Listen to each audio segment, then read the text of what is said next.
জান্নাতে প্রবেশের সময় মানুষের বয়স কত হবে? একটি গুরুত্বপূর্ণ প্রশ্ন। যেহেতু প্রত্যেক মানুষ 10 বছর, 15 বছর বা 40 বছর, 70 বছর, 100 বছর মৃত্যুবরণ করে, কিন্তু যখন সে জান্নাতে প্রবেশ করবে তখন তার বয়স কত হবে, এটা প্রথম প্রশ্ন। এরপরে ফরজ নামাজের পরে সম্মিলিত মোনাজাত, এটা সম্পর্কে আমরা অনেক আলেমুলামাদের কাছ থেকে শুনি, যেহেতু অনেকে জানতে চেয়েছেন সে কারণে আমরা আবারও আপনাদের সামনে রিপিট করব।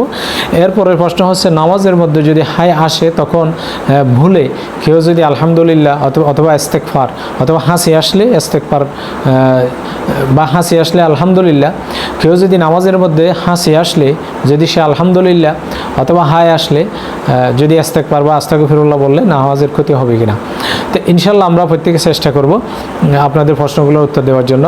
নাহমাদুহু ওয়া নুসাল্লি আলা রাসূলিহিল কারীম ওয়া আলা আলিহি ওয়া সাহবিহি আজমাইন, আম্মা বা'দ, আউযু বিল্লাহি মিনাশ শাইতানির রাজিম, বিসমিল্লাহির রহমানির রহিম।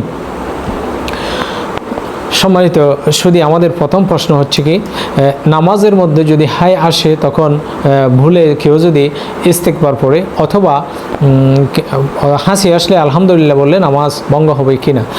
প্রথম কথা হচ্ছে যে আমি যখন নামাজ পড়তেছি বা আল্লাহর ইবাদত করতেছি, নামাজের মধ্যে নামাজ হচ্ছে এমন একটা বিষয় যেখানে যোগ করার সুযোগ নেই বা বিয়োগ করানোর সুযোগ নেই। যেমন আমরা যখন নামাজ পড়ি, নামাজের মধ্যে ফরজ, ওয়াজিব, মুস্তাহাব এবং এই জাতীয় কিছু বিষয় আছে। তাহলে এই ফরজগুলো ফরজের মতো টিকে আদায় করতে হবে, ওয়াজিবগুলো ওয়াজিবের মতো আদায় করতে হবে, সুন্নাহগুলো সুন্নাতের মতো আদায় করতে হবে। অর্থাৎ এখানে আপনি অতিরিক্ত বাড়িয়ে কোনো কিছু বলার সুযোগ নেই। হ্যাঁ, যদিও মানুষের এটা অভ্যাস যে আমরা যখন নামাজ পড়তে যাই তখন অনেক সময় আমাদের হাসি আসে, যেহেতু আমরা নামাজের বাইরে যখন হাসি আসে তখন আলহামদুলিল্লাহ বলি। রাসূল সাল্লাল্লাহু আলাইহি ওয়াসাল্লামের একটি হাদিস আছে, আন আবি হুরায়রা রাদিয়াল্লাহু তাআলা আনিন নবী সাল্লাল্লাহু আলাইহি ওয়াসাল্লাম ইযা আতাশা আহাদুকুম ফালিয়াকুল আলহামদুলিল্লাহ ওয়ালিয়াকুল লাহু আখুহু আও সাহিবুহু ইয়ারহামুকাল্লাহ। এরকম একটি হাদিস আছে, যখন কেউ আলহামদুলিল্লাহ বলে, অর্থাৎ নামাজের যখন হাসি আসবে তখন সে যেন বলে আলহামদুলিল্লাহ। এই আলহামদুলিল্লাহ যখন কেউ শুনবে তখন সেটার প্রতি উত্তর বলবে ইয়ারহামুকাল্লাহ। অর্থাৎ এভাবে করে আমরা জানি। আবার যখন হাসি আসে তখন সে অর্থাৎ যখন হাই তুলে তখন সে যেন বলে আস্তাগফিরুল্লাহ, ইস্তেগফার পড়ে, কারণ আল্লাহ হাই তোলাটাকে অপছন্দ করেন। এটার বিষয়ে আরেকটি হাদিসে আমরা জানতে পারি, ইন্নাল্লাহা ইউহিব্বুল আতাসা ওয়া ইয়াকরাহুত তাসাউব, অর্থাৎ আল্লাহ হাসিটাকে পছন্দ করে। মানে যখন হাসি দেয়, আতাস মানে যখন এই যে নাকের কারণে আমরা অনেক সময় যে ধুলাবালি লাগলে বা সর্দি হলে বা এই যে হাসি বিষয়টাকে আমরা আল্লাহ সুবহানাহু ওয়া তাআলা আল্লাহ অনেক খুশি হয়, কিন্তু যেহেতু আলহামদুলিল্লাহ প্রশংসার বিষয় আছে। আবার যখন ইয়াকরাহু মানে অপছন্দ করে তাসাউব, যখন সে হাই তুলে, অর্থাৎ এটা হচ্ছে হাইটা আসে মূলত শয়তানের পক্ষ থেকে। তবে এটা নামাজের মধ্যে যদি আমরা ভুলবশত বলে ফেললে এক্ষেত্রে নামাজ নষ্ট হবে কিনা, এটা হচ্ছে গুরুত্বপূর্ণ প্রশ্ন। নামাজের মধ্যে যখন হাসি আসবে না হলে হাই তুলবে তখন সেখানে আপনি আলহামদুলিল্লাহ বা হাসি আসলে আলহামদুলিল্লাহ বলা যাবে না, আবার হাই তুললে আস্তাগফিরুল্লাহ এটা বলা যাবে না, যেহেতু এটা অতিরিক্ত অংশ। যখন আপনি হাসি আসবে, হ্যাঁ, হাসি দেওয়ার পরে ঠিকই আপনি নামাজের যে তারতিল, ফরজ, ওয়াজিব, সুন্নত, তেলাওয়াত যা কিছু আপনি ঠিক মতো করতে হয় এগুলাই করব, কিন্তু আলহামদুলিল্লাহ বলবো না। আবার যখন হাই তুলবো তখন মানে মুখের হাতটা, অর্থাৎ মুখের মধ্যে হাতটা এমনি দিব, কিন্তু ঠিকই আমরা কি করব, এক হাত বেঁধে রাখবো আর একটা হাত এখানে দিয়ে হাইটা বন্ধ করে দেবো, কিন্তু কোনো কিছু আমরা সেখানে বলবো না, বলা যাবে না। এরপরে আমাদের দ্বিতীয় যে বিষয়টি সেটা হচ্ছে ফরজ নামাজের পরে যে সম্মিলিত মোনাজাত। সেটা আসলে ফরজ নামাজের পরে সম্মিলিত মোনাজাত সম্পর্কে বাংলাদেশের অনেক আলেম ওলামারা বিভক্ত এবং এ বিষয়ে অনেকে কথা বলে। অনেকে বলেছে, আমরাও জুমার নামাজে অনেক দিন বলি। এখন কথা হচ্ছে সম্মিলিত যেটা আছে সেটা নিয়ে আমাদেরও আপত্তি আছে। আমরাও বলি যে ফরজ নামাজের পরে সবাই একত্রিত হয়ে হাত তুলে মানে মোনাজাত করতে হবে, এটা বাধ্যতামূলক না। যদি হ্যাঁ ফরজ, আবার অনেকে বলে থাকে যে ফরজ নামাজের পরে মোনাজাত নেই, কিন্তু সেক্ষেত্রে আপত্তি আছে আমার। সে বিষয়টা হচ্ছে কি, মোনাজাত এবং দোয়া, এটা মোনাজাত শব্দটা হচ্ছে এটা ফার্সি শব্দ, আপনাকে বুঝতে হবে। আর দোয়া হচ্ছে আরবি, বাংলা হচ্ছে প্রার্থনা। তার মানে তিনটা এক বিষয়।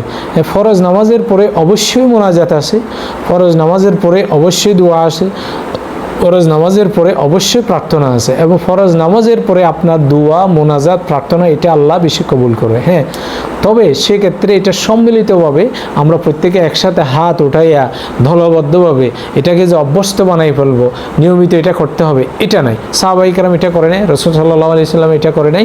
অর্থাৎ সাহাবায়ে কেরামদের কাছ থেকে রাসূল সাল্লাল্লাহু আলাইহি ওয়াসাল্লাম সব সাহাবীদেরকে নিয়ে এটা করেছে, এরকম কোনো রেফারেন্স আমরা পাই না, এরকম পাওয়া যায় না। হ্যাঁ, ফরজ নামাজের পরে কিছু তাসবিহ আছে, দোয়া আছে, যেমন আমি সেটাই সংক্ষেপে আপনাদের সামনে বলবো।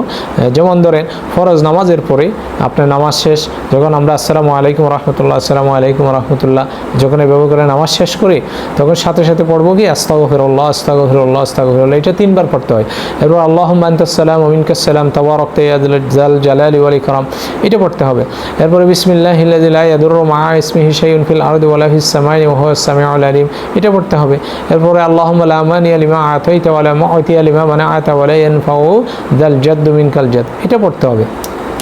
এভাবে করে আমরা রাসূলুল্লাহ সাল্লাল্লাহু আলাইহি ওয়াসাল্লামের আমল থেকে আমরা এই বিষয়ে অনেকগুলা বিষয় জানতে পারি। এবং আমি আজকে আপনাদের সামনে একটা বিষয় দেখাই, সেটা হচ্ছে এটা হচ্ছে এই যে হিসনুল মুসলিম, এটা হচ্ছে একটি দোয়ার বই, মানে বাহিরের লেখা, আরবিয়াদের লেখা।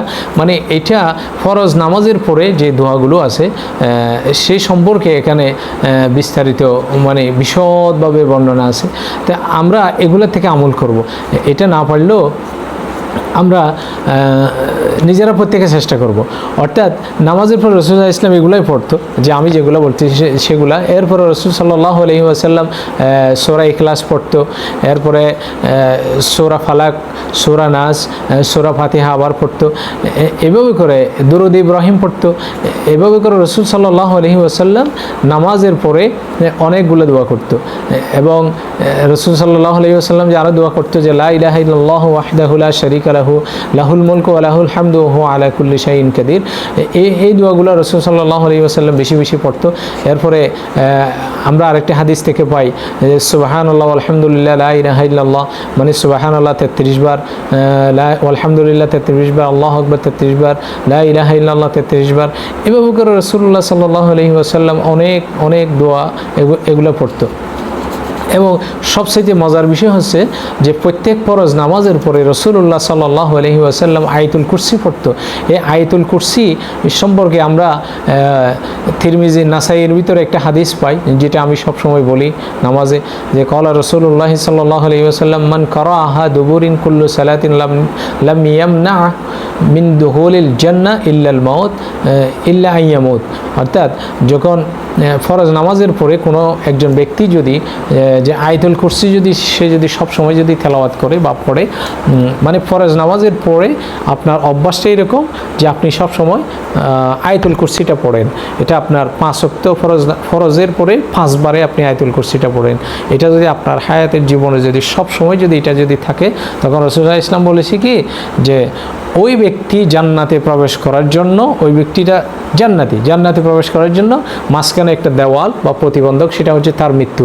তার মানে আপনি দুনিয়াতে জীবিত আছেন, প্রতি 5 ওয়াক্ত নামাজে আপনি ফরজ নামাজের পরে আয়াতুল কুরসিটা আপনি নিয়মিতই পাঠ করেন এবং আপনি মৃত্যুবরণ করেছেন, ওই যে দেওয়ালটা আপনি টপকে গেছেন, আপনি বিনা হিসেবে জান্নাতি, আলহামদুলিল্লাহ। তো এভাবে করে আমরা এগুলাই করব।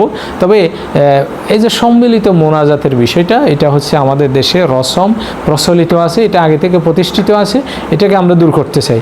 আমরা এই বিষয়গুলো আগে, আপনি তো ফতোয়া দিয়ে এটা দূর করতে পারবেন না, বা আইন পাশ করে বা জোর জবরদস্তি করে করতে পারবেন না, যেহেতু বিশৃঙ্খলা সৃষ্টি হবে। এই জন্য আগে বুঝাইতে হবে, যেহেতু আবার ইসলামে বিশৃঙ্খলাও যাবে না, যে ইসলামের ভিতরে যদি কেউ যদি বিশৃঙ্খল বা কোনো কিছু করতে চায় অথবা কোনো ফেরকা সৃষ্টি করতে চায়, তাহলে সে কিন্তু মানে সে বাতিল হয়ে যাবে গা।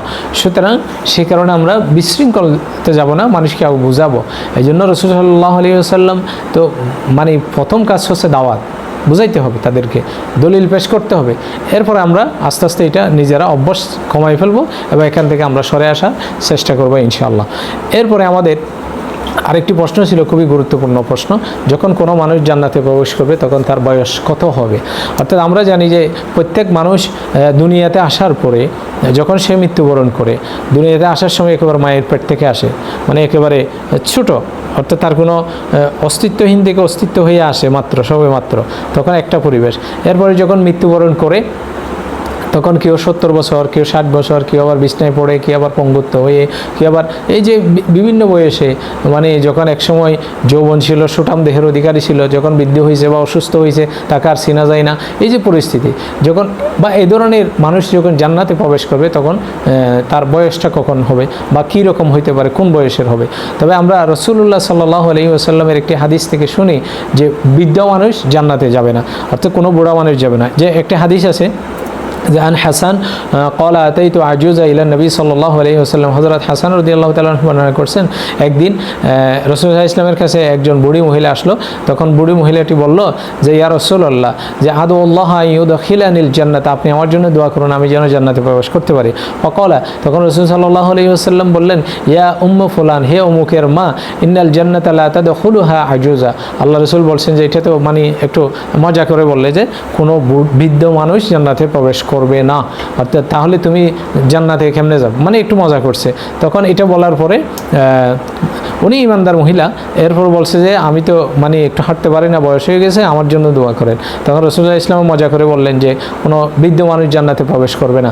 তখন রাসূল সাল্লাল্লাহু আলাইহি ওয়াসাল্লাম হল্লাই তো তাবিকি, তখন সে ওখান থেকে কান্না করে করে চলে আসলো।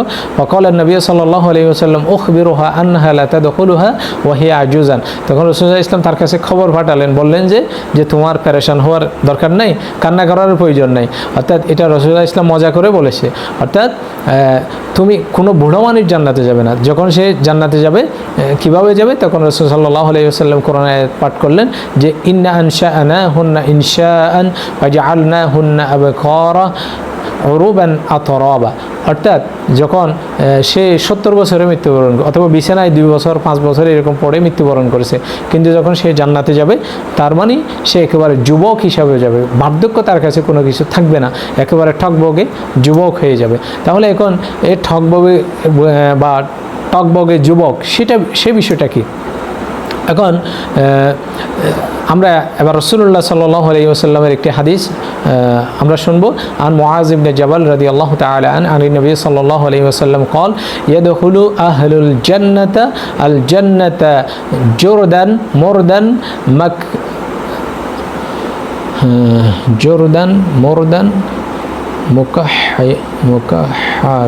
مكحلين أبناء مكحلين يدخل أهل الجنة الجنة جردا مردا مكحلين أبناء 33 سنة।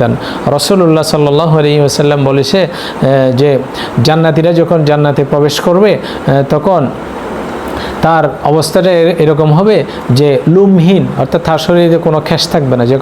আমরা তো যখন প্রাপ্তবয়স্ক হই বা একটু 30 বা বয়স্ক হয়ে গেলে শরীরে অনেক লোম আসে অথবা দাড়ি আসে, তারপরে যে বিভিন্ন কিছু আছে, এরপরে যে তার চক্ষু বিশিষ্ট অনেক সময় চোখের পাতা হয়ে যায়, এরকম অবস্থা এগুলো হবে না। তার মানে মুখে দাড়ি হবে না, মুছ থাকবে না, কোনো কিছু থাকবে না, একেবারে ঠক বগে যুবক।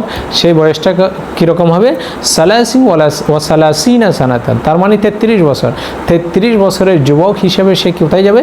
জান্নাতে প্রবেশ করবে। তাহলে এটা হাদিস থেকে আমরা স্পষ্ট আকারে রাসূলুল্লাহ সাল্লাল্লাহু আলাইহি ওয়াসাল্লাম হাদিস থেকে, অর্থাৎ সহিহ তিরমিজির 2545 নম্বর হাদিস এটা আছে, আমরা এখান থেকে এটা স্পষ্ট আকারে জানতে পারি। তাহলে আজকে প্রশ্ন এতটুকু, এবং আপনাদের যে কোনো প্রশ্ন যদি আপনাদের জানার থাকে আমাদেরকে মেসেঞ্জারে অথবা আমাদের এই ইউটিউব চ্যানেলে হুসাইন আহমদ এখানে সার্চ দিলে বা এখানে আপনারা কমেন্টস বক্সের মধ্যে আপনাদের যে কোনো উত্তর জানার থাকলে আমরা ইনশাল্লাহ চেষ্টা করব, এবং যে কোনো বিষয় শিকার থাকলে সেটারও আমরা শেখানোর চেষ্টা করব। প্রত্যেকে আমাদের সাথে থাকবেন এবং আপনাদের যে কোনো প্রশ্ন করবেন, আমাদের জন্য দোয়া করবেন। আসসালামু আলাইকুম ওয়া রাহমাতুল্লাহি ওয়া বারাকাতুহু।